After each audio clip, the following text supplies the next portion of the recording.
Podemos? Então, bom dia a todas e todos, obrigado pela presença. Eu sou José Augusto, diretor de programas especiais aqui da Galeria Marília Hazuki. É um prazer recebê-los para essa conversa com o Rodrigo Naves e a Maria Andrade, nessa manhã de sábado. A Maria Andrade está com essa exposição, sem sombra de dúvida, em cartaz aqui na Galeria. É a reunião dessas pinturas, e a exposição se completa no segundo espaço, na sala 2 da Galeria, aqui na Jerônimo da Veiga, número 62.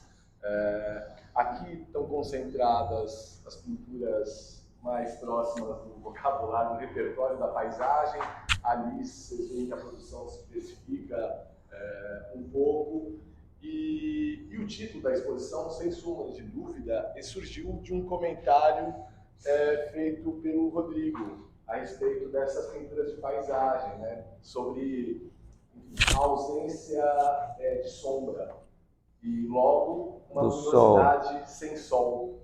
Então, a partir desse comentário do Rodrigo, que é muito elucidativo para a gente olhar as pinturas, veio o título da exposição e também o texto que o Rodrigo escreveu para o folder da mostra, enfim, desenvolve essa ideia e se concentra nessa produção de paisagem. Então, enfim, a ideia é que o Rodrigo discorra sobre... Não. Porque tudo aqui foi combinado, né? Ninguém aqui é improviso. Enfim, então nós combinamos, mas eu perguntar para a Maria de onde vem o trabalho dela, do interesse por essa paisagem. Porque eu também conversando com você, acho que nós dois concordamos que o maior paisagista brasileiro é o Guignard. Aquilo não é... Vamos começar a conversa. Depois a gente abre para perguntas dos presentes. Vamos lá? Eu estou de acordo com o Guignard. Pois é, mas não é... Não, mas digo, não é o que nós chamamos de paisagem. Aquilo seria uma paisagem topográfica, não é vegetal. Bom, mas então o que eu queria saber, porque eu conheço, e a gente já falou sobre isso, eu conheço muito menos a trajetória do Rodrigo, seu irmão. Conhece mais, né? Mais do que eu. E queria que vocês pusessem de onde vem esse interesse, é isso, para começar. Então, primeiro, agradecer a sua presença, Rodrigo, e texto. Imagina. Zé Augusto também, que me ajudou a escolher as obras e fazer a montagem da exposição. Marília Hazuki, e sua equipe maravilhosa. E a presença de vocês também. Então, as paisagens, eu acho que a minha escolha de pintar paisagem veio muito da minha história, das viagens que eu fiz ao longo da minha vida e continuo fazendo. Para começar, quando eu era criança, eu ia muito para a Escócia e para a Inglaterra visitar meu pai, que estava exilado na época. Então a gente fazia muitas viagens naquelas paisagens maravilhosas que me encantavam, e a gente ia ver os castelos antigos, as ruínas, e muitas vezes com neve, outras vezes sem neve, mas assim, aquilo me chamava muita atenção desde criança, assim. Então a gente fez várias viagens, e a gente ia muito em museus também, a gente via as paisagens dos pintores, a gente que é muito eu e meu irmão, né, Rodrigo Andrade, que não dá para deixar de falar, porque ele tem muita influência na minha formação. Então a gente sentava em museus e ficava fazendo desenhos. E tem isso. Aí depois teve a casa da minha mãe em Minas, que também, aquela paisagem sertão, assim, né? E que também muita influência nas coisas que eu pinto, a vegetação. E isso fica muito na minha cabeça, assim. E também a Serra do Rio de Janeiro, que é um lugar que eu vou há 20 anos e que está representado muito por aquela pintura, aquela maior. Um lugar que eu ainda vou muito, tá? Minas também vou muito. Então, isso tudo não foi uma decisão tão assim, vou pintar a paisagem, mas naturalmente isso foi aparecendo no meu trabalho, esse gênero foi escolhido assim, quase que naturalmente, assim. E pelo meu interesse pela natureza, pelas plantas, e necessidade de estar junto, apesar de morar em São Paulo, né? Então, vontade de fazer essas pinturas. Também teve uma viagem para o Marrocos, que eu fiz quando era criança, e que, assim, essas pinturas, tem algumas pinturas que eu gosto de, por exemplo, essas duas aqui, essa rosa e essa menor, elas têm um pouco dos tapetes marroquinos que eu adoro e que eu faço muitas pesquisas para conhecer mais e que acabam também aparecendo no trabalho. Então, e tem alguns outros temas também que eu, às vezes que vão aparecendo e que vocês vão ver na outra parte da exposição. Que tem alguns que são selos antigos, que eu gosto de pesquisar, que também tem a ver com quando eu era criança, de receber cartas e ver aqueles selos coloridos, que eu, uau, que coisa linda. E daí veio vontade de pesquisar. Coisas gráficas, eu sou artista gráfica, trabalhei bastante com isso já, então isso aparece também. Então acho que é isso, acho que minha vontade de pintar paisagem é por causa da minha história toda que foi desembocando aqui. Bom, eu fui ver a primeira vez os trabalhos da Maria lá no ateliê, depois nós viemos aqui para ver o que estava no acervo. O que me... porque, enfim, talvez o maior paisagista da natureza seja o Bruegel. Isso acho que fora de dúvida, né?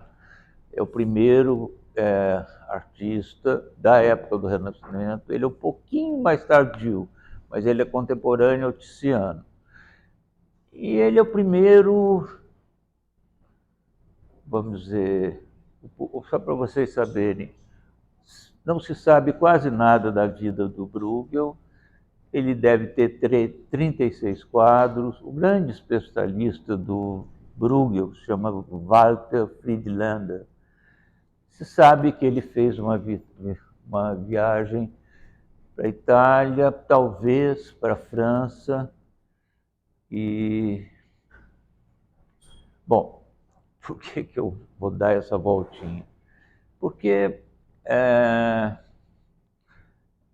por que ele, vamos dizer, vai fazer pintura de natureza, essa coisa toda, que não existe?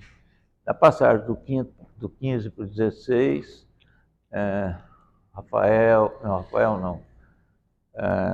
Leonardo, Michelangelo, enfim, por que não é? Porque eles estão muito próximos da tradição greco-romana, que não diz respeito minimamente aos países, 17 províncias dos Países Baixos, que depois fazem uma revolução de 80 anos para se separarem do Império Austro-Húngaro, que era a Espanha, tá certo? Que era a maior potência católica do mundo. Não quero me perder. Então, eu mantive isso um pouco ao falar do trabalho da Maria, de ter uma coisa muito...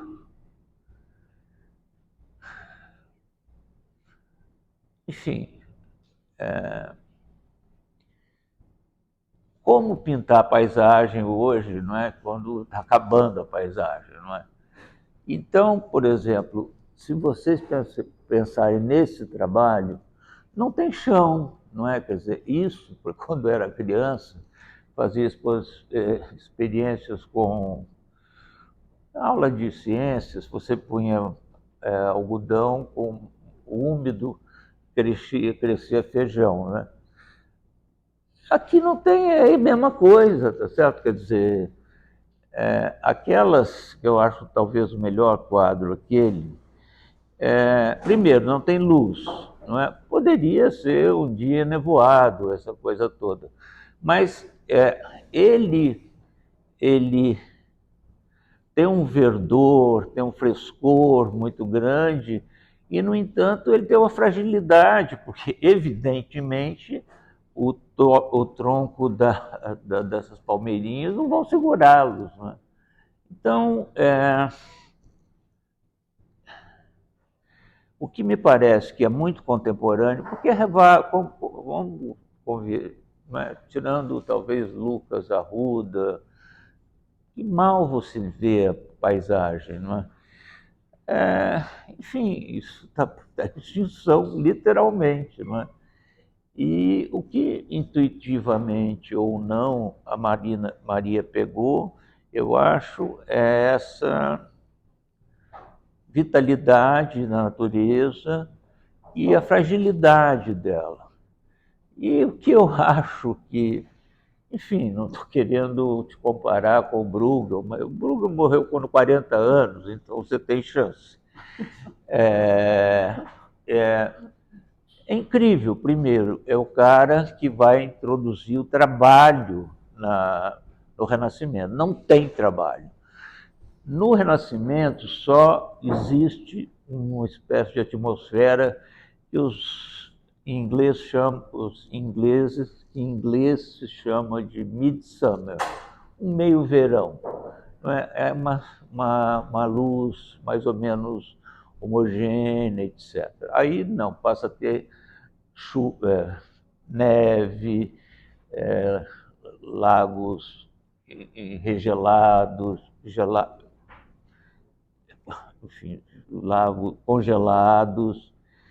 Aí tem, por exemplo, a volta do rebanho, os caçadores, tem um lugar, tem um que não fica, porque a grande tesouro do Bruegel é um museu de arte história da arte de Viena.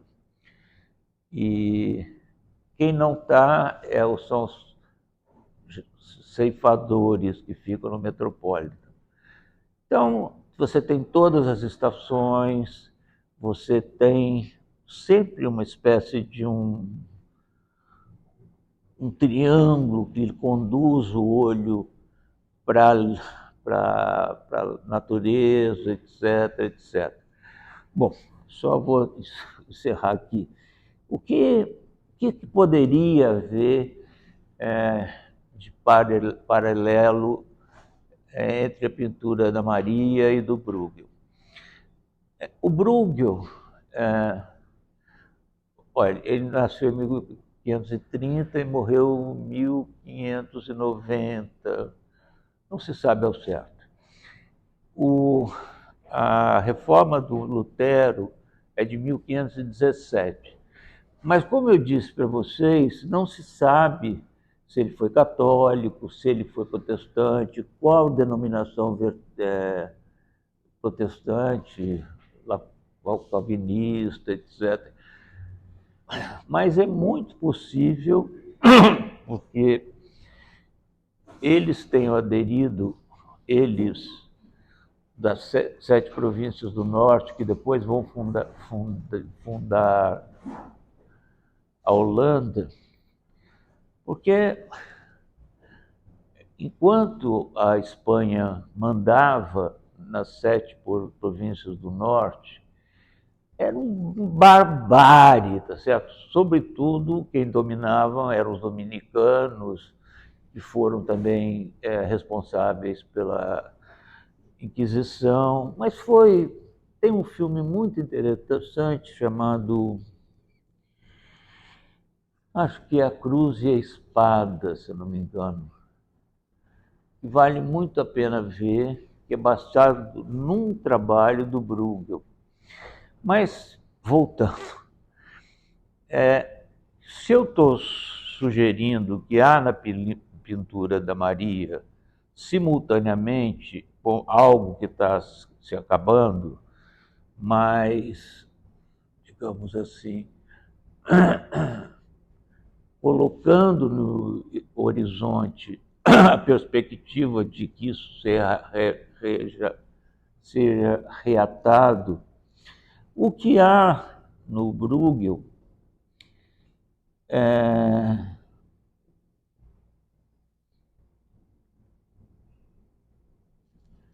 por que, por exemplo, voltando um pouco, por que no Renascimento italiano não há trabalho?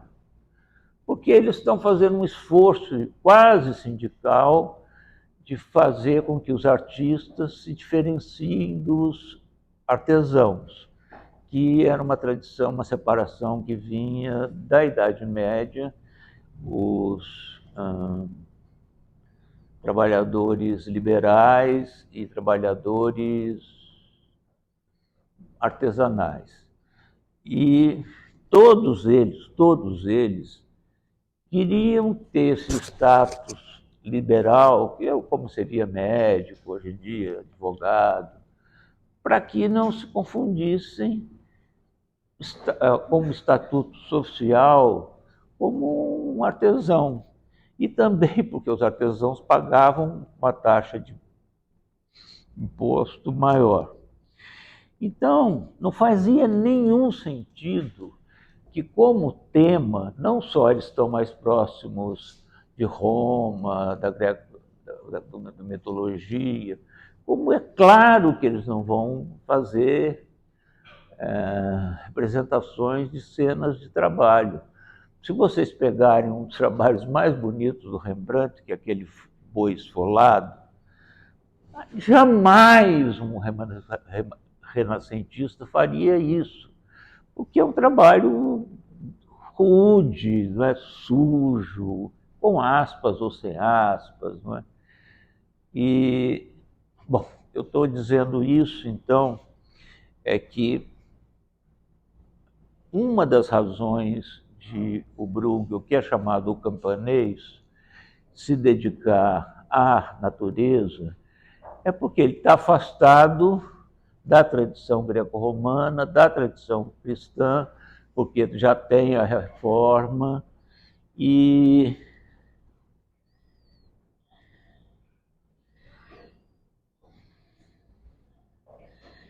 então não só há uma vitalidade das paisagens do Bruegel, como um elogio do trabalho, como, embora eu não saiba se ele foi protestante ou não, porque os calvinistas valorizam muito o trabalho. Então, eu vou parar aqui. Então, o paralelo, mas que eu não pus no artigo, mas estava pensando, é que, no caso da Maria,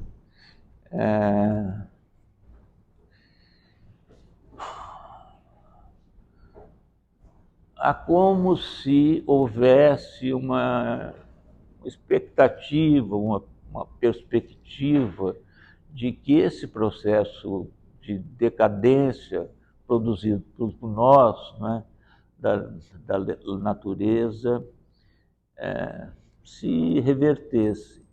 E que no caso do Bruegel, não, é só você está trabalhando, mas o trabalho é glorificador de Deus.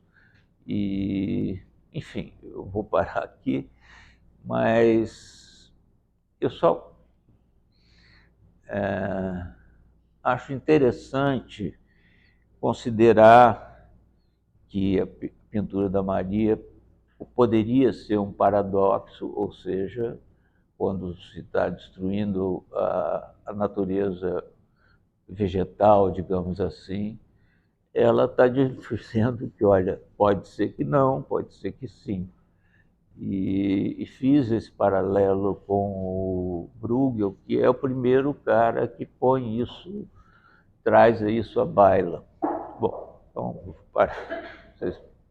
bom, eu queria antes também agradecer toda a presença de vocês, Zé Augusto, Maria, a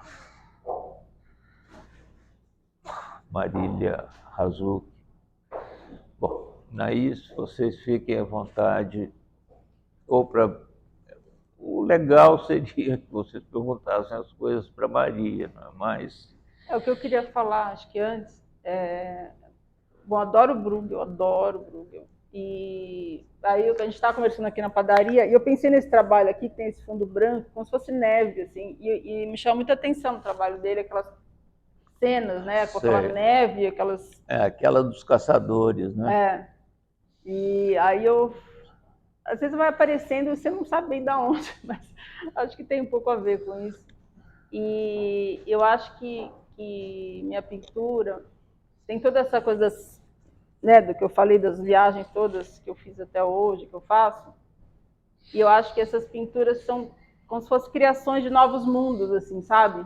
Porque, né, fora aquela que é um pouco mais, foi feita a partir de uma foto, e aquela outra menorzinha que também fiz no lugar mesmo, olhando a paisagem, na Zona Leste.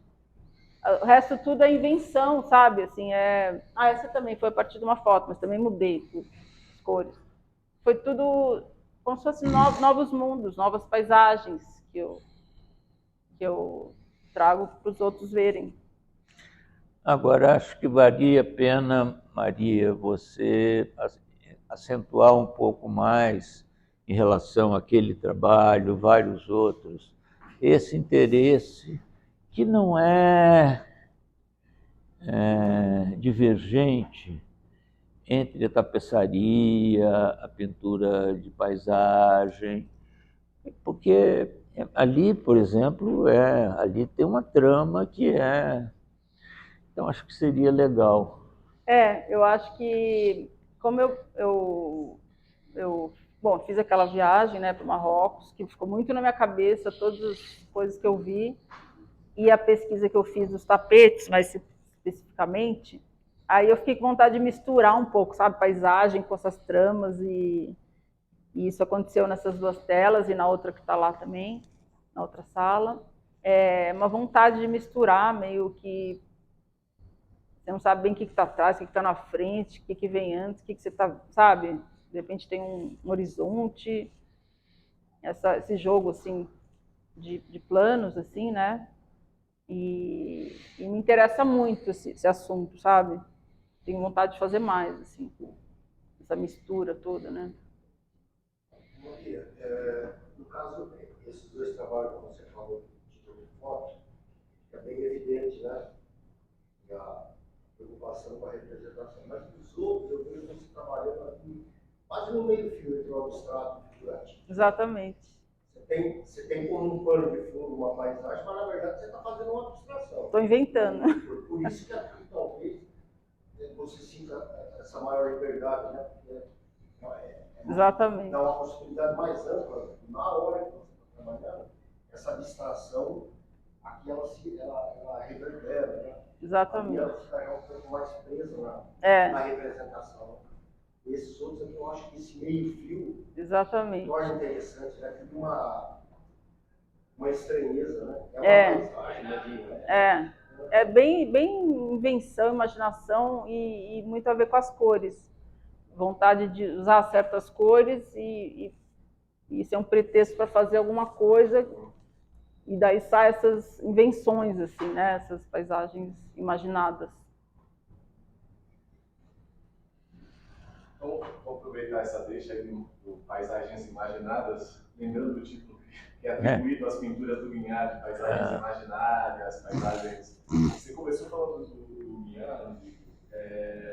Guignard, seria possível fazer a aproximação entre essa pintura da Maria e a do Guignard, assim, uma coisa meio liquefeita, esse terreno meio sem chão, pensando nas paisagens do Guignard lá no final dos anos 60, final da vida dele, no começo dos anos 60, né? 59, 61, assim, aquelas pinturas mais liquefeitas. São as melhores, inclusive. Aquelas montanhas que não parecem, não são firmes, parecem que estão em diluição, assim, né? Tem uma coisa interessante nesse momento do Guignard, porque só que aquelas paisagens elas são um pouco pontilhadas assim, por igrejas barrocas, pensando no Brasil, final dos anos 50, começo dos anos 60. Palmeirinhas, Às uns vezes uma palmeirinha no Brasil, trenzinhos. o trenzinho passando por um túnel, todos, enfim, se desfazendo.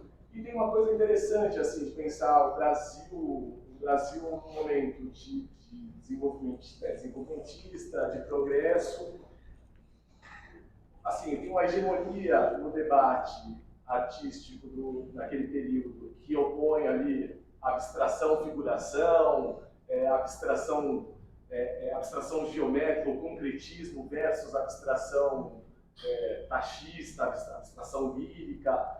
E o cara está lá se revolvendo uma paisagem que é Minas, mas não é Minas, que é Brasil, mas já não é Brasil, com igrejinhas barrocas, um país que está querendo construir carro, que está querendo fazer industrialização. Tem uma coisa ali, uma O cara que levou ele para lá, né? O Juscelino. O meu pai foi construir a fábrica de General Motors levada por esse povo. Né?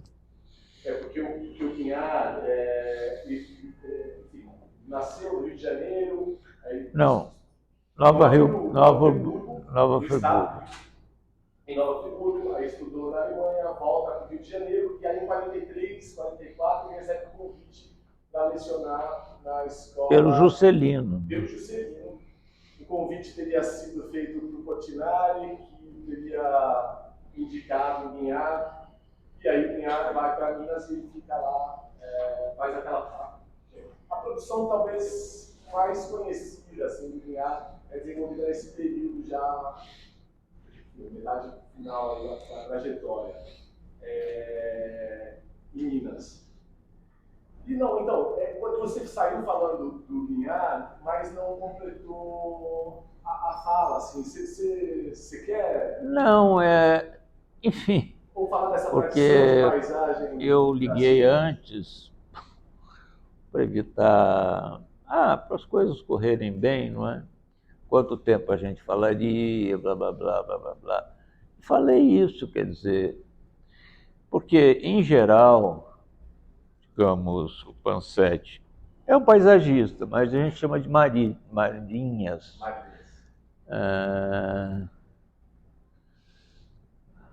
Eu acho que no caso do Guinhar, que eu acho um dos maiores pintores de todos os tempos, é mais topográfica. Eu acho que mencionei para você dois que me ocorrem, dois paisagistas vegetais, digamos assim, que são o Rebolo e o Bacum. Que o Bacum, eles têm paletas muito semelhantes, muito, cores terciárias, mas ele só está sendo revisto agora.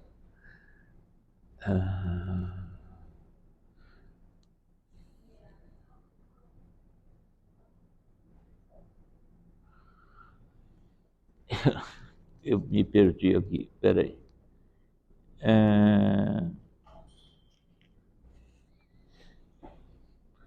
Bom, eu acredito que no caso do Guinhar, uma coisa, é como se o movimento que ele está fazendo não tem exuberância na pintura do Guinhar, ela é quase liquefeita mesmo, ela cai, a única coisa que sobe são os balãozinhos, né? E é como se houvesse uma decantação dos elementos materiais, né? Quando o que está havendo é o contrário, né? A industrialização, bossa nova. Não preciso dizer para vocês que esse foi o ano, essa década foi o boom do Brasil, não é? No sentido João Gilberto, não é? Se nós compararmos tudo que, não é? Na música, nas artes visuais, no Cinema Novo. É um negócio, de fato, parece Florença no século XVI, XV, XVI. E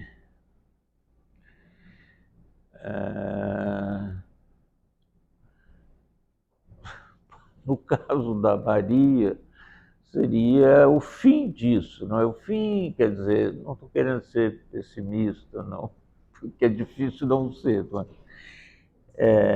mas ela é mãe. Eu estou querendo dizer que ela, parece que ela vislumbra uma paisagem restaurada, regenerada, coisas mais ou menos desse tipo. Sem falar desse imbricamento entre, que a gente também falou sobre quando a gente foi no seu ateliê, depois, porque o Matisse também tem esse interesse muito grande, embora a paleta da Maria seja totalmente oposta, não, diferente da do Matisse. As cores não são propriamente luminosas, e ele, sabidamente, ele põe os modelos, ele monta um decor, não é? Para que aqueles tecidos que têm padronagens diferentes contrastem com o volume dos corpos. Enfim, esse interesse, tanto do caso do Matisse quanto o caso da Maria, é uma coisa muito forte, não é? Mas que vem por caminhos muito distintos, não é? Não tem o background da luminosidade, dos impressionistas, etc, etc, etc. E, enfim, agora,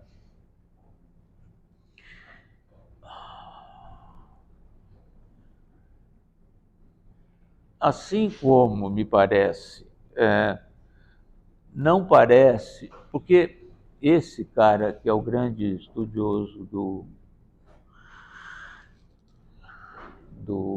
Bruegel, esse Walter Friedlander, ele fala isso, quer dizer, que há um certo humor, né, naquelas festas camponesas, mas não há escárnio, não há ironia. Enfim, é como se fosse você exaltar a cultura popular, essa coisa toda. Não é? E, enfim, estou querendo dizer que as relações do período cultural, histórico, essa coisa, não tem uma relação mecânica, ou no caso do Bruegel, ou no caso da Maria, não é? Porque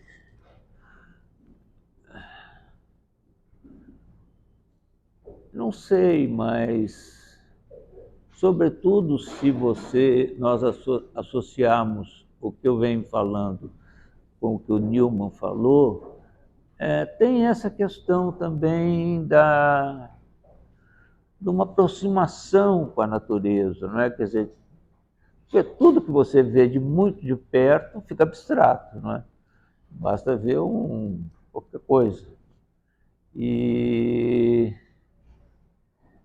embora aquela paisagem tenha uma foto que supõe que você tem um certo distanciamento, eu tendo a achar um dos melhores trabalhos.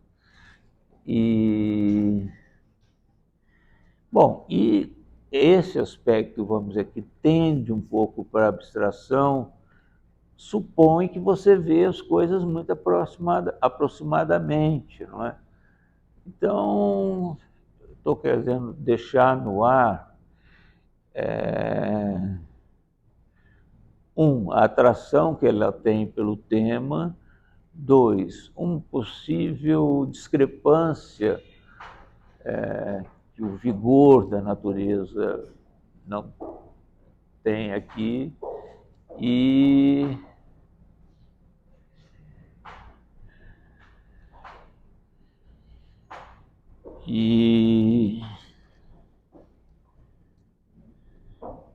A discrepância entre esse vigor e o... porque no caso do Guignard, o ponto de vista, à exceção dos retratos, são todos afastados. Todos. E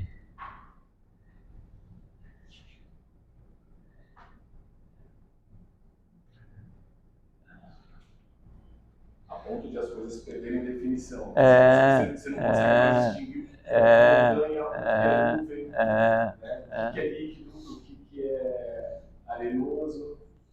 Mas eu acho que ele também, nesse último período, ele está fazendo essa abstração. Ele tem pano de fundo como uma paisagem, mas ele, na verdade, ele está pintando.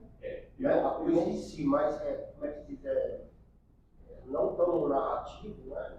Uma coisa um pouco mais presente ali. Ela, como fator mesmo, né? A tinta, aguada, escorrida. Eu não posso fazer um comentário sobre essa abstração? Não, uma coisa assim, que a paisagem talvez seja o gênero que participa com mais força na raiz do modernismo. Né? O impressionismo, seja a passagem do mundo antigo, os grandes temas históricos, etc. A paisagem entra, ela acaba funcionando como uma espécie de arte, de campo, de batalha, de jogo, onde a pintura passa a se referir um pouco ao seu próprio fazer. Né? Quer dizer, a paisagem serviu um pouco na base do modernismo para trazer a pintura para uma espécie de autonomia da pintura. Né? Por conta de que a paisagem, como eu li recentemente, não existe uma paisagem paisajada, que nem um retrato ou um retratado. Não existe essa necessidade de uma relação direta. Então a paisagem ela tem, apesar de que o Cézanne era louco, né, era obsessivamente tomado pela ideia de pintar aquela montanha, sem nunca conseguir, mas ele sabia também que era impossível. Né? Ele estava pintando mais o pintar a montanha do que a própria montanha. Então a paisagem está na base dessa relação de abstração e de... Não sei se é o termo, ela se torna um pouco mais literal. Não, a pintura acaba prevalecendo sobre o tema. Isso. Né? Porque não fica meio como uma desculpa. Acho. Então a pintura da Maria tem esse retorno, uma coisa de raiz no modernismo, apesar de que essas pinturas que têm os padrões têm uma espécie de espacialidade dupla, tripla, sobreposta, que traz uma coisa mais para uma pintura mais de Jasper Johns, por assim dizer, né? Uma coisa contemporânea. Mas enfim, eu queria só completar essa conversa sobre a abstração. Não, existe ainda na tradição brasileira, assim, existe muitos trabalhos de paisagem que ficam nesse linear, né? O Guignard tem essa coisa, assim, uma visão do mundo a perder de vista, mas sustentando ali ainda uma figuração. Não é representação, mas sustentando ali uma figuração, né? O Pansetti também tem muito isso.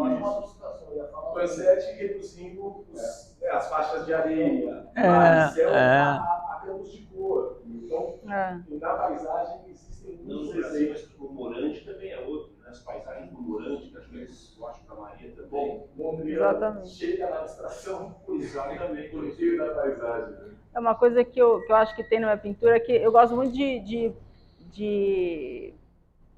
natureza que nasce por conta própria, não jardins, assim, que está tudo certinho, sabe? Então esse caos da natureza, aí, tipo, se for ver de perto, aquele mato todo crescendo, outra planta aqui, outra coisa diferente, isso eu gosto muito, assim. E eu vejo muitos desenhos a lápis do Bonnard e do Diebenkorn também, que são os riscos, assim, é tudo rápido, que eu adoro também fazer, parece rápido que eu fiz, e é mesmo. E eu gosto muito de ver esses desenhos que me inspiram, sabe, essa maneira de fazer, assim. E daí acaba saindo coisas que não são realistas, né? São totalmente inventadas, e a coisa das cores, as manchas de cor, né? Maria, eu posso perguntar uma coisa? Pode. Maria, eu queria entender um pouco a tua relação com a cor. Vem antes, vem depois? Vem antes. Qual acaso? Você muda a cor que pintou no quadro? Você combina, não combina? Como é que é? A cor para mim é muito importante a cor, assim. Muitas vezes eu estou pensando numa combinação de cores X e eu tenho vontade de pintar aquilo. Então eu ponho na paleta as cores e daí a pintura muitas vezes nasce a partir dessa combinação que eu já imaginei. E às vezes na hora misturo também e faço. Mas a cor eu acho que é a primeira coisa, assim, antes do tema, antes de qualquer coisa. Então realmente a cor. Você começa a sua participação falando da infância, né? Uhum. E a infância está muito marcada. Marcada como cultura viajante, né? Viajantes que pintaram o Brasil mesmo se quiser. Uhum. Qual é a tua relação com esses pintores? Eu gosto muito de ver, eu vejo muita coisa, assim, pesquiso muito, assim, né? E uma coisa que eu reparei que além das paisagens que eu vi muito, eu não pinto, não faço pessoas, né? Assim, eu não tenho eu acho difícil representar pessoas, assim. E então eu acabo me atendo só ao que eu saio mais naturalmente, assim. Mas eu gosto muito de ver desde o começo, assim. Eu gosto de ver, assim, Matisse para mim é muita influência. Não é essa pergunta que você fez, né? Mas falando já das influências mais fortes para mim, assim, né? Eu acho que dá para ver no seu trabalho essa influência da cor, porque apesar do Rodrigo falar que a cor, uma cor abafada, né, que é a luz do Matisse, mas eu acho que é super requintada a cor no seu trabalho. Não, isso você Né? tem toda a razão. Agora, eu não sei, Naná, pergunta a todos. Não dá mais para ter a luminosidade do Matisse. Claro. Quer dizer, não faz sentido, não é? Quer dizer, talvez falar, não sei, precisava, porque, por exemplo, a sua cor aspira a alguma coisa próxima a, embora seja às vezes associada ao acrílico, aspira a algo semelhante à cor do Matisse. Mas eu estou pensando aqui, enfim, não sei, quer dizer, aquela presença ostensiva do mundo natural, etc., etc., parece, quando você, por exemplo, pinta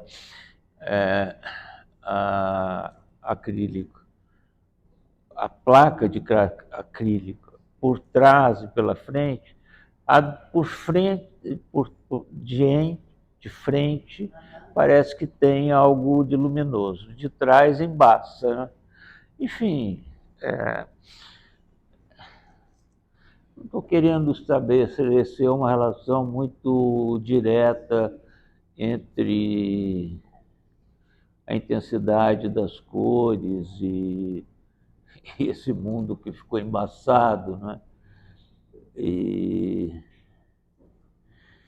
precisaria, digamos, pensar um pouco mais em... Não, o que eu estou dizendo é que eu acho que a cor do trabalho dela é muito requintada. Até, por exemplo, no trabalho que, vamos supor, tem menos cor, é muito colorido, né? Muito a maneira como ela representa o branco, né? Eu acho muito sofisticado. Assim. E essa coisa meio, dessa natureza abafada, dessa cor meio... Muito interessante, muito bom. Eu queria falar uma coisinha aqui. Ô, Maria,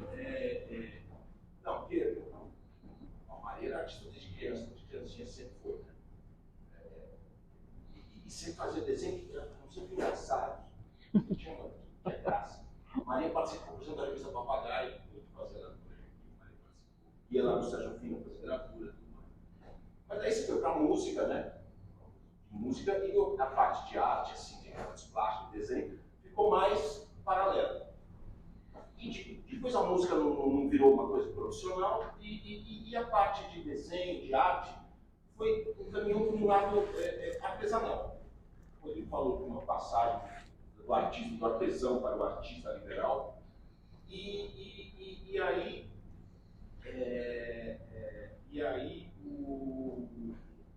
enfim, mas você sempre teve, então, com essa coisa artesanal, as peças de metal, né, que tinham sempre engraçados, com uma dor de humor. Uma dor de humor, verdade. Um humor nato. Né? Diferente de mim, você tem esse humor nato. E tal. Aí, num certo momento, não sei se 10 anos atrás, alguma coisa, a coisa artesanal, a coisa do seu talento, do seu jeito, foi para a pintura, para a arte de um outro modo. Né? Eu diria, eu me lembro que foi uma época dura, duríssima da sua vida. Né? E que a arte, a pintura, entrou não só como uma possibilidade de trabalho e tudo mais, mas também como uma espécie de estruturação. Exatamente. Pessoal. Então, teve essa passagem de uma coisa despreocupada, onde a leveza, tudo que você tem, né, dá para ver, né, tem o dom da leveza e da graça. Né? E do humor também, que é uma coisa que na paisagem fica um pouco mais escondido, mas se você fosse visitar retratos, eu acho que todos vão ser engraçados. É verdade. Né? É uma coisa meio assim, indubitável. Mas aí então, eu queria que você falasse um pouco desse momento onde parece que pesou a barra da vida e dessa parte de criação, onde aquela despreocupação não dava mais conta. Você falasse desse momento em que você um pouco se tornou, decidiu que era artista mesmo. Né? Deixa eu só acrescentar, eu não conhecia esse momento musical, Rodrigo. Então seria legal se você... Porque pintura é ritmo, né? Verdade, Rock pesado. Então. Tinha uma banda de rock que dirigia a 130 por hora. Subiu a Augusta, era susto nos caras. Subiu a Augusta, descendo a serra. Então, desde os 15 anos que eu achei que ia ser musicista. Eu tocava guitarra, tinha banda e tive um empenho nessa direção. Oi? E daí eu fui percebendo que não era a música que eu queria, na verdade, sabe? E essa coisa de desenhar, sempre gostava, dei aula no MAN por 6 anos de escultura em lata, e tinha essa coisa artesanal de fazer essas coisas que eu gostava. E aí aconteceu assim, acho que 11 anos atrás, momento de separação, foi difícil e tal. Antes de eu separar, eu já estava indo para a pintura, assim, né? Me aproximando, e daí veio uma coisa, assim, para mim tão forte, assim, de querer ir mais fundo em algo que tivesse a ver comigo de verdade, mas de fundo, sabe? Que era na pintura, não tinha outra coisa, assim, que era isso que eu queria, e eu descobri isso, né, nesse momento, assim. Foi crucial, assim, foi um momento importante, acho que de eu me enxergar. Afirmação, né? De eu finalmente me enxergar, sabe? Então, já poderia ter sido pintora de verdade há muitos anos atrás, mas foi o momento que eu entendi que era, sabe? E daí na pintura dá para você ir muito fundo, assim, sabe? No trabalho, em você mesmo, né? No jeito que você pinta, nas coisas que você faz. Então, isso que aconteceu, assim, e daí, desse tempo para cá, é o que eu faço e que eu gosto, e eu tenho certeza, assim, é uma certeza plena, assim, não tem nenhuma dúvida, não tem, será? Não tem, assim, sabe, é isso. Sem sombra de dúvida, exatamente. E foi engraçado que esse título veio, conversa, né, texto do Rodrigo, e eu estava trocando mensagem com o Zé, pensando muito, assim, concentrada, pensando no título, assim, eu falei, preciso decidir, né, e daí eu estava lavando louça, sem sombra de dúvida, assim, veio assim, daí eu fiquei perfeito, porque tem a ver com a sombra, tem a ver com dúvida, certeza, e um jogo de palavras que eu acho que tem tudo a ver, assim. Então foi isso que aconteceu e desde então é o que eu faço e que eu gosto e me achei finalmente. Interessante, né, que esse título, sem sombra de dúvida, fala assim de uma exposição que não é sua primeira exposição individual, mas tem algo inaugural, no sentido assim, e que essa passagem dos trabalhos de metal que você fazia, que tinha ali uma despreocupação, foi uma pintura que, na verdade, é o território da dúvida, né?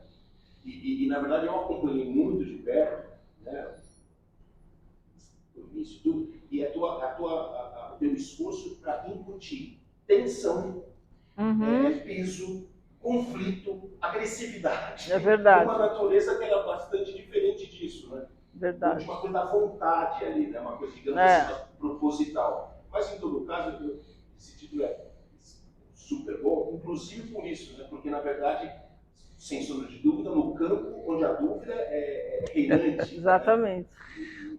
Enfim, e as angústias inerentes a isso também são inegáveis. Então. E tem essa coisa que você mesmo já escreveu, quer dizer, parece que eu estou, né, despreocupadamente pintando rápido e tal, e resolveu, só que tem uma angústia muito forte antes, sabe, para mim. E depois a coisa vem, muitas vezes resolve fácil mesmo, sabe? Mas não quer dizer que foi fácil, né? E tem dúvida, e tem muitas coisas, tem muitas resoluções que você tem que tomar, e aquela angústia de o que eu vou fazer, e né, que tudo isso é muito angustiante às vezes, assim. Só que daí eu acho que eu consigo passar de um jeito que parece que foi fácil. Maria, você separou, você precisava de dinheiro, você tinha esse trabalho de arte, que era um trabalho limpo, reconhecimento. Eu falava para ela, mas Maria, mas por que você não faz para vender? Não, eu não vou fazer, eu não sou mais interessada. Para mim, aquilo é um mistério. Você precisa loucamente de dinheiro, ter uma técnica, um conhecimento, tudo. Então, isso mostra o que é uma certeza. Na hora que você realmente está empenhada na cultura, um pedaço, sendo loucamente ganhar dinheiro, você não ia fazer. É verdade. Eu fico tão impressionada com aquilo, que eu acho que eu, pessoalmente, faria qualquer coisa. Mas você não. É que era uma decisão tão importante, assim, tão certa. Não tinha espaço para fazer mais ou menos. Não dava, assim, não tinha como, sabe? Foi engraçado, lembra? Acho que a gente comentou outro dia sobre isso, né? Essa resolução, assim, não tinha como, sabe? Tinha que ser isso, não dava para fazer mais ou menos alguma coisa que eu já tinha feito, sabe? Então...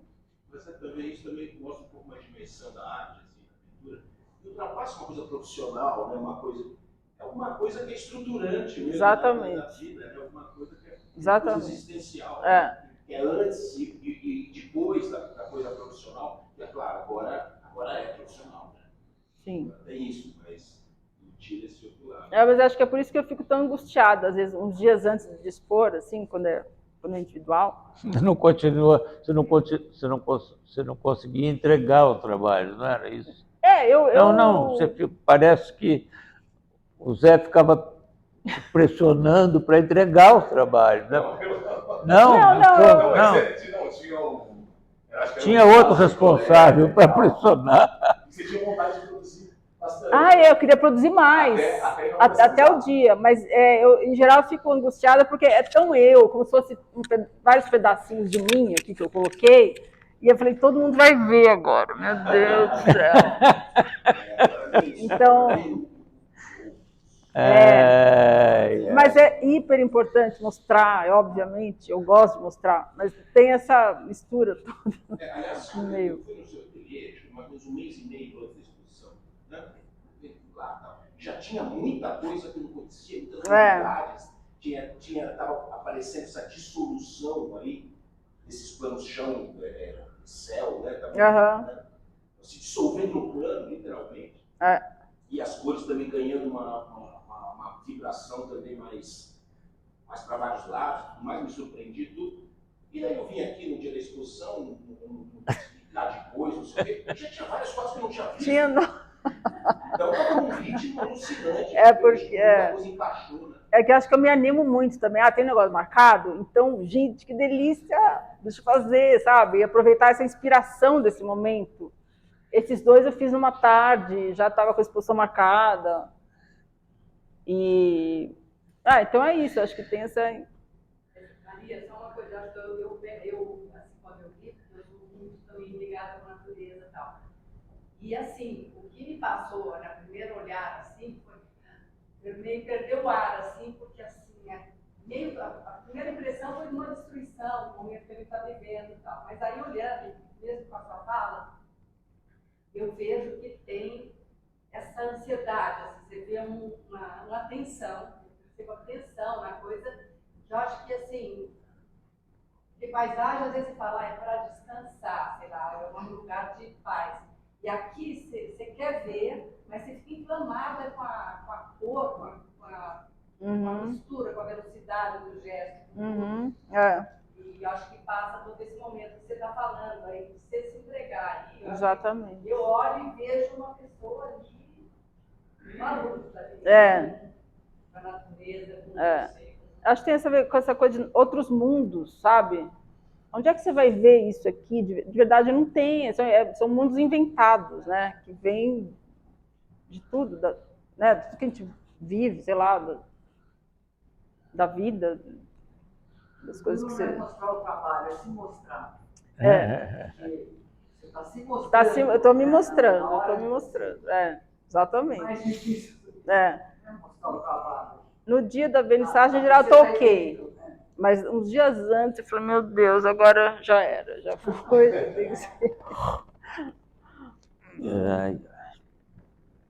Essas duas telas atrás de vocês são telas maravilhosas. Né?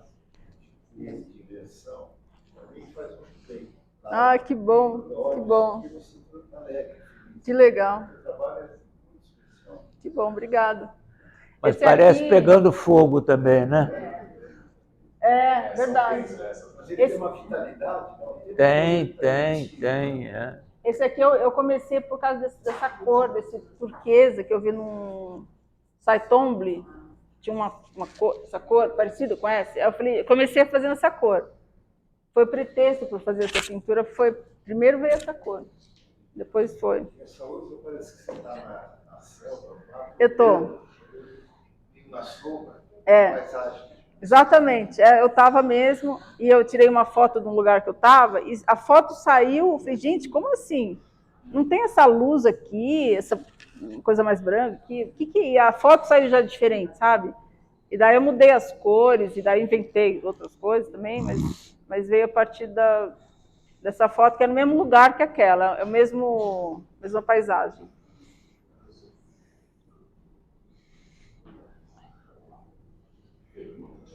Aqui é uma alegria. Obrigada. Mesmo. Feliz. Embora os teus descostas.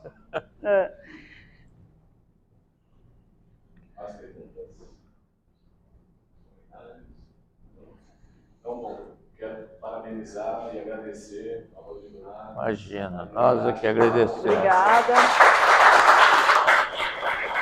Obrigado.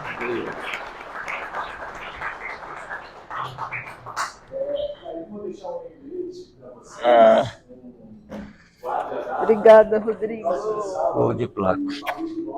Foi bom, né? Foi muito bom. Para falar sobre a exposição. Esse é muito bonito. Né? No mesmo bate-local. Tá bom? Até A sábado. exposição acaba sábado que vem? Não, vai até 14. 14, é.